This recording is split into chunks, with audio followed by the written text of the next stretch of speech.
ठीक है। तो जो अभी तक हमने जो डाइपोल में स्टडी की थी उसके अंदर हमने बात किया था E एट एक्सियल पॉइंट जो था आपका 2kp/r³ and E at perpendicular कह लो या इक्वेटोरियल कह लो, कुछ भी कह सकते हैं इसको, जो गिवन है उसके हिसाब से कम, बट दो बोथ आर सेम। तो परपेंडिकुलर जो हमने निकाला था वो निकाला था kp/r³। ठीक है। अब यहाँ पे जो है अभी जो मैं बात करूंगा उसमें डिस्कशन करेंगे हम लोग एक general formula to find the electric field intensity with the help of dipole at any point in the space. ठीक है।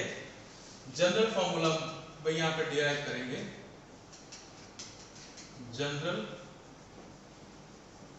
Formula to find electric field through dipole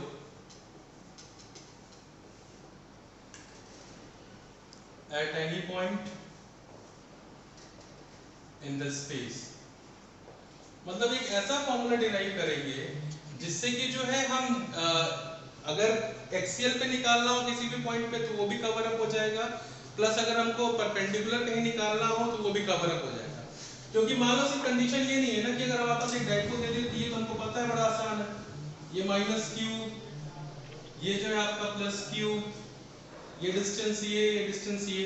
तो अभी तक हमने देखा परपेंडिकुलर निकाल लिया, एक्सियल पे निकाल दिया। अगर कोई पॉइंट हमको ऐसे दे दे कि इस वाले पॉइंट पे जो कि x डिस्टेंस पे है, इस पॉइंट पे हमको इलेक्ट्रिक फील्ड इंटेंसिटी निकालनी है, तो उस केस के लिए हम क्या करेंगे?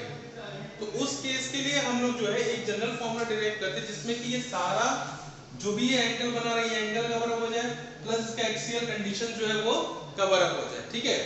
तो उसके लिए बहुत आसान काम है, कुछ करना नहीं है। ये एंगल जो है थीटा, इसमें सबसे बड़ी चीज जो ध्यान देने वाली बात है, अभी भी समझ लेना कि हम अगर डायपोल का डायरेक्शन पता है क्या है, -2 होता है। अभी डिस्कस भी किया था हमने लास्ट वाले में कि -2 तो ये जो थीटा लेना है ये आपको एंटी क्लॉकवाइज लेना है, मतलब डायपोल के अपोजिट। डायपोल का डायरेक्शन ये है, इसके अपोजिट। गलती से अगर क्वेश्चन में ये प्लस इधर आ जाए और ये माइनस इधर आ जाए और ये चीज ऐसे ही दिया रहे अगर, तो आपको क्या करना होगा? -2 आएगा डायपोल, ऐसे आएगा तो इसके अपोजिट यानी थीटा आप यहां से कवर अप करोगे। ये गलती मत करना कि थीटा आप इधर से ले लेना। अगर ये मान लो ये प्लस यहां दे दे और ये माइनस यहां दे दे, तो आपको डायपोल डायरेक्शन पता है ये है, और ये दे दे, तो आप थीटा यहां नहीं करोगे, ये वाला थीटा जो है ये मेजरमेंट होगा आपका। तो ये फॉर्मूला वैलिड होगा जो भी यहाँ पे डिराइव करेंगे। ठीक है। अब इसके हिसाब से मैं कर रहा हूँ, इस वजह से मैं इसको वैलिड करूंगा। अब कुछ लोग होते हैं कई जगह पे यहाँ इसके हिसाब से भी कर देते हैं डिराइव, तो अपना अलग अलग तरीका है। ठीक है। अब देखो ये पता है हमको कि ये P का डायरेक्शन है, ये वाला -2, ये डाइपोल है। अब इस डाइपोल को अगर हम किसी दो पार्ट्स में तोड़ लेते हैं, किसी तरीके से दो पार्ट्स में, तो हमारा क्या हो जाएगा? ये पूरा का पूरा जो है कवर अप हो जाएगा, दोनों पॉइंट्स। ये कोई पॉइंट अगर ये थीटा यहाँ पे है, थीटा यहाँ है, थीटा यहाँ है, थीटा यहाँ है, थीटा ऐसे, थीटा मतलब ये सब कवर अप हो गया। या थीटा यही रखें, डिस्टेंस ये है, डिस्टेंस ये है, डिस्टेंस ये बढ़ता जाए, तो ये चीज क्या है? ये हर पूरे स्पेस के अंदर डिस्टेंस भी कवर अप हो रहा है, प्लस आपका ये जो है थीटा भी कवर अप हो रहा है। ठीक है। तो उस कंडीशन में क्या होगा कि आपका ये जो है फॉर्मूला वैलिड रहेगा eight any point in space. इसीलिए बोला मैंने यहाँ पे dipole at any point in space. ठीक है। अब देखो ये P है, इसके दो कंपोनेंट्स ब्रेक कर लो। एक तो ये हो जाएगा आपका P cos थीटा एंगल के साथ है, और इसका जो है दूसरा ये P sin थीटा। ठीक है। P cos थीटा ये वाला, P sin थीटा ये वाला।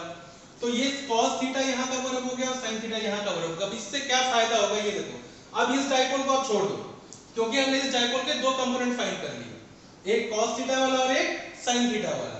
तो अब एक चीज देखो कि अगर हमको ये डाइपोल लेते हैं, ये इसका अगर मेन मानते हैं इस वाले से, तो ये पॉइंट इसके एक्सिस पे ही है, तो एक्सियल कंडीशन जो हमारी फॉलोड अप हो जाएगी। और ये वाला जो पॉइंट है ये हमारा क्या है? अगर इसको हम डाइपोल कंसीडर करेंगे तो ये वाला पॉइंट कहां पे आएगा? इसके परपेंडिकुलर पे आएगा। ठीक है। परपेंडिकुलर बाइसेक्टर कह लो या इक्वेटोरियल कंडीशन कह लो, तो ये दोनों पॉइंट्स जो है आपके कवर अप हो जाएंगे। ठीक है। तो अब इसी की हमको कैलकुलेशन करनी है बस। ठीक है। इतना क्लियर होगा मेरे हिसाब से। आप लोग इसको एक बार देख लो, ठीक है। उसके बाद जो है मैं आगे बढ़ता हूँ फटाफट। डायग्राम इंपॉर्टेंट है इसके अंदर। डायग्राम अगर आप समझ गए तो इसका मतलब आपने बहुत बड़ी जंग जीत ली, क्योंकि डायग्राम के अलावा इसके अंदर कुछ भी नहीं है, ठीक है। अब पता कैसे चलेगा कि क्या चीज कैसे हो रही है? तो अगर हम इस वाले के वजह से देखें, इस वाले की वजह से, तो इस वाले की वजह से electric field at axial condition जो आएगा क्या होता है फॉर्मूला 2kp/r³। लेकिन अब ये p तो खत्म हो गया, तो अब इस p की जगह हम क्या रखेंगे? p cos theta. तो 2kp/r³। यहां पे x लिया है, हम x³ ले लेते हैं, ठीक है। Same with perpendicular, perpendicular kp/r³, ये हो जाएगा kp, p के साथ कौन सा एंगल बन रहा है? यहां पे sin थीटा है, kp sin थीटा/x³, ठीक है। इतना क्लियर है? अब हमको क्या चाहिए? हमको ई नेट चाहिए इन दोनों के वजह से किसी भी पॉइंट पे निकालने के लिए। तो ई नेट क्लास 11 में भी आपने सीखा होगा, हम ऐसे निकालते थे जब वेलोसिटी, जब प्रोजेक्टाइल वाली कंडीशन होती थी, जब ऐसे जाता था कोई ऑब्जेक्ट टच करेगा ग्राउंड पे, तो वहां पे उसका एक्स डायरेक्शन भी और वाई डायरेक्शन भी दोनों मेजर होता था। तो सेम कंडीशन यहाँ पे है। अब देखो, इसके वजह से ये इधर जा रहा है, इसके वजह से ये डायपोल की डायरेक्शन है, ठीक है। इसके आपने अगर ट्यूटोरियल में ध्यान दिया होगा तो हमारा इस तरीके से रहा, डायपोल इधर आ रहा था, ये आपका डायपोल का डायरेक्शन है, तो जो इलेक्ट्रिक फील्ड इंटेंसिटी उसकी डायरेक्शन क्या होती थी? अपोजिट। तो ये जो है आपका इसके अपोजिट, ठीक है। ये वाला कौन सा है आपका? p sin थीटा वाला, और ये वाला कौन सा आपका? p cos थीटा वाला। तो जो ई नेट निकलेगा वो आपका इस डायरेक्शन में निकलेगा, ठीक है, इस डायरेक्शन में निकलेगा। ये sin थीटा वाला है और ये cos थीटा वाला। तो यहाँ पे जो है ये ई एक्सियल वाला हो गया, और इस वाले कंडीशन पे ई परपेंडिकुलर है, और ये हमारा हो जाएगा ई नेट हो जाएगा, ठीक है। अब ई नेट के लिए हमको क्या चाहिए? इसका स्क्वायर प्लस ई परपेंडिकुलर का स्क्वायर, ठीक है। अब बस इसी को करना है। अब इसके अंदर इसकी वैल्यू को रख दो तो आपको ये ई नेट पता चल जाएगा। So E net equals to under root E A का स्क्वायर यानी 2kp cos theta upon r³ का whole square plus kp sin theta, kp sin theta upon, sorry this is x³ का whole square, ठीक है। अब देखो यहां पे kp/x³ दोनों में कॉमन है, दोनों के स्क्वायर लगा हुआ है, तो कॉमन बाहर आएगा और स्क्वायर से अब तोड़ देंगे उसको, तो यहां पे सिंपली हमको क्या मिलेगा? kp/x³ बाहर निकल गया, रूट ओवर में आपको क्या मिल गया?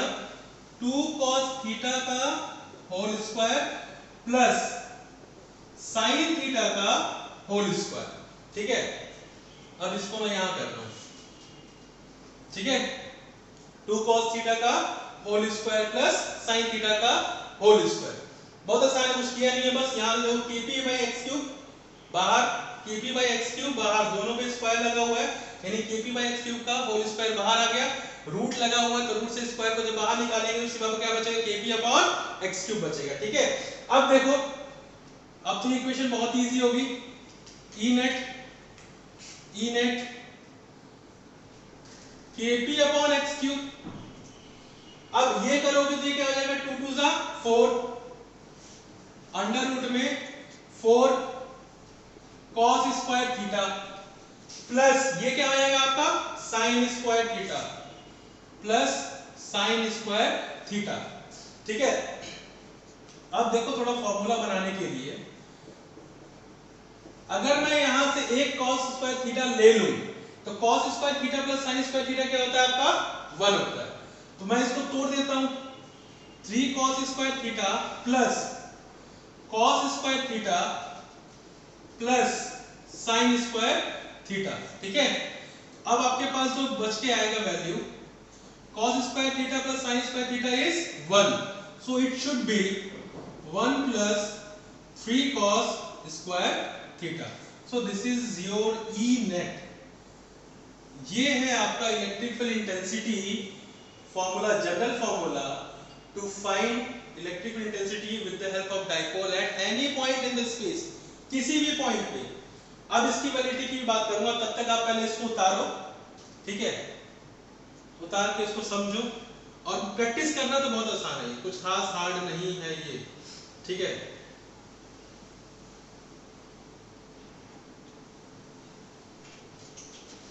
अब देखो समझो इसको, अब हमको ये फॉर्मूला चाहिए एक्सियल। एक्सियल पे कॉस कितना हो रहा है? 0, क्योंकि इसी पे है वो 0 एंगल में थीटा इज 0, तो कॉस 0 क्या होता है आपका, सबको पता है, बताने की जरूरत नहीं है। यहाँ बचेगा 3 प्लस 1 इज 4, 4 का रूट बाहर निकालोगे क्या बचेगा आपका 2, तो ये हो जाएगा 2 kp अपॉन x क्यूब, ठीक है।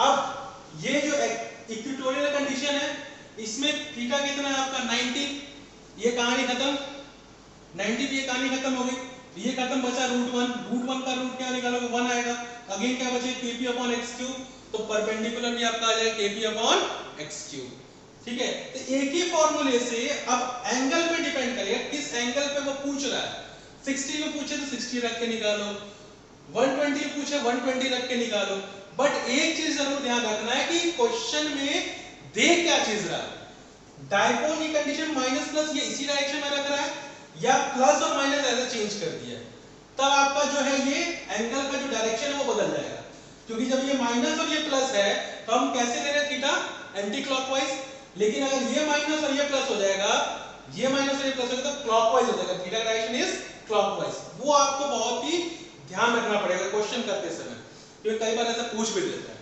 तो ये जो फॉर्मूला वैलिडिटी होगा वो कब के लिए होगा, जब यहाँ माइनस और यहाँ प्लस और ये डायपोल की डायरेक्शन माइनस टू प्लस, तब ये थीटा कैसा है आपका एंटी क्लॉकवाइज है, ठीक है, तो ये फॉर्मूला वैलिड है। अगर क्वेश्चन में क्लॉकवाइज दे दे तो आपको फिर चेंज करना पड़ेगा, अपना डायपोल के हिसाब से आप चेंज करना, ठीक है। अब इसमें बात करते हैं कि डायरेक्शन की भी बात है भाई, डायरेक्शन का, तो इस एंगल को मान लो आप अल्फा, अल्फा अल्फा, सो tan अल्फा, tan क्या होता है परपेंडिकुलर अपॉन बेस, परपेंडिकुलर इस लाइन के परपेंडिकुलर ई, बेस कौन सा है आपका ई ए, तब ई परपेंडिकुलर कितना है हमारे पास kp sin theta, kp sin theta upon x cube, E axial कितना है आपका 2 kp sin cos theta by x cube, 2 kp cos theta by x cube, x cube get cancel out, kp get cancel out, क्या बचा sin theta upon 2 cos theta, ये बच गया आपका sin theta upon 2 cos theta, sin theta upon cos theta क्या होता है आपका tan थीटा होता है, ठीक है। सो इसको इधर लिख देता हूं, so tan alpha is equals to 1/2 tan theta, ठीक है। ये आपका किसके लिए है, डायरेक्शन, ठीक है, क्लियर है। तो अब इसको एक बार और मैं समझा देता हूं फिर से, क्या किया हमने, एक डायपोल था, ठीक है, डायपोल के हमने दो कंपोनेंट ब्रेक कर लिए, एक कॉस वाला और एक साइन वाला, तो कॉस वाले पे ये पॉइंट एक्सियल पे आ रहा है, साइन वाले पे ये पॉइंट आपका परपेंडिकुलर पे आ रहा है, ठीक है। तो अब ये परपेंडिकुलर है, ये आपका एक्सियल वाला है, तो एक्सियल की वजह से 2 kp cos theta upon x cube, और परपेंडिकुलर से kp sin थीटा अपॉन, क्योंकि p के साथ क्या लगा हुआ है sin थीटा, तो kp sin theta upon x cube, e net निकालने के लिए e एक्सियल का स्क्वायर प्लस e परपेंडिकुलर का स्क्वायर का होल रूट, अब बस यहाँ पे इसकी वैल्यूज रख दी है, उसको सॉल्व करके ये आपका जो है फाइनल टर्मिनोलॉजी निकल गया है, ठीक है। तो आप इसको एक बार नोट डाउन करो,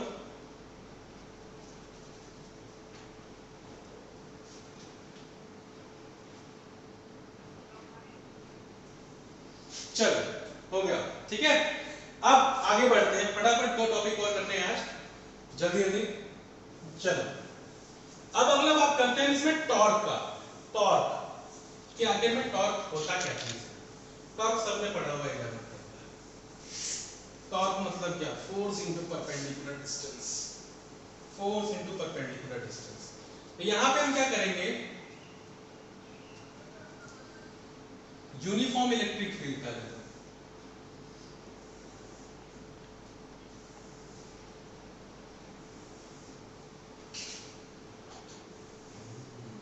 ठीक है, ये यूनिफॉर्म इलेक्ट्रिक फील्ड का मतलब क्या है कि इलेक्ट्रिक फील्ड इंटेंसिटी क्या हो, हर पॉइंट पे सेम हो। ठीक है, इलेक्ट्रिक फील्ड इंटेंसिटी क्या हो। तो अपना अगला टॉपिक क्या है, torque on a dipole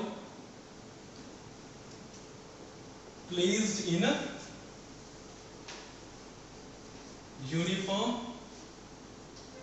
electric field. मतलब क्या है कि एक यूनिफॉर्म इलेक्ट्रिक फील्ड है हमारे पास और उसके अंदर हमको एक डाइपोल प्लेस करना है। ठीक है, तो ये हमारे पास यूनिफॉर्म इलेक्ट्रिक फील्ड है। ठीक है, अब यहाँ पे जो है एक डाइपोल प्लेस कर देते हैं। डाइपोल मतलब दो पोल होगा, यहाँ पे -q, यहाँ पे +q। ठीक है, और ये वाला जो डिस्टेंस है आपका, ये डिस्टेंस है आपका 2a, ये पढ़ा है आप लोगों ने डाइपोल के अंदर। ठीक है, अब इसके अंदर हमको क्या निकालना है, टॉर्क। टॉर्क का सबको पता है, फोर्स इनटू परपेंडिकुलर डिस्टेंस।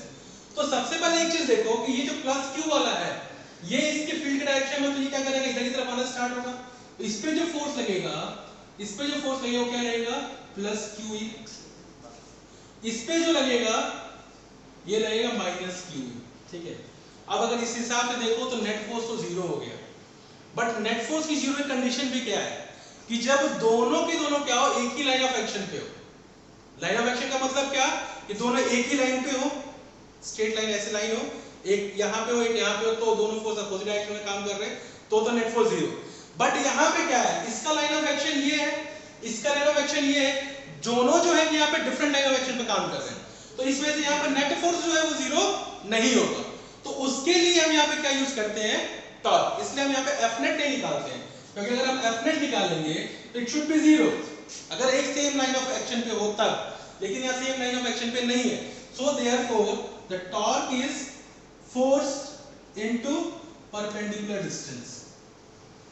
ठीक है, अब ये परपेंडिकुलर डिस्टेंस, अब देखो ये वाला चीज, ये एंगल थीटा। ठीक है, तो अब थीटा ये जो बनेगा ये आपका बनेगा 2a cos थीटा, और ये वाला जो डिस्टेंस बनेगा ये आपको बनेगा 2a sin थीटा। ठीक है, तो अब यहां से ये डिस्टेंस जो है ये इसके परपेंडिकुलर अगर यहां हम ड्रॉ कर दे तो that is also a 2a sin theta. ठीक है, ये चीज क्लियर है। अब फोर्स, फोर्स क्या है हमारा, q into e। ठीक है, इनटू आपका क्या है यहाँ पे 2a sin थीटा। अब एक चीज देखो, 2aq क्या होता है आपका, डाइपोल मोमेंट होता है। तो 2aq को हम लिख सकते हैं p equals to 2aq, that is also known as the dipole moment. तो p ये है आपका e, ये है आपका sin theta. So therefore the torque is equals to pe sin theta. ठीक है, बहुत छोटा सा हलवा है, तो खास दिक्कत वाली बात नहीं है। ठीक है, चल इसको उतारो तब तक।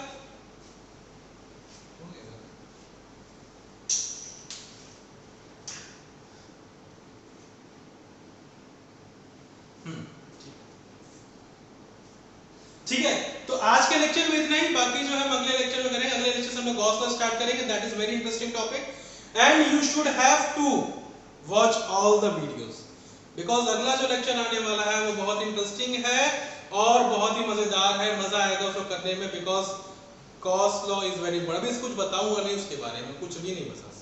ठीक है, that there is some suspense, so you should have to watch the video. तब तक के लिए थैंक यू, बाय बाय।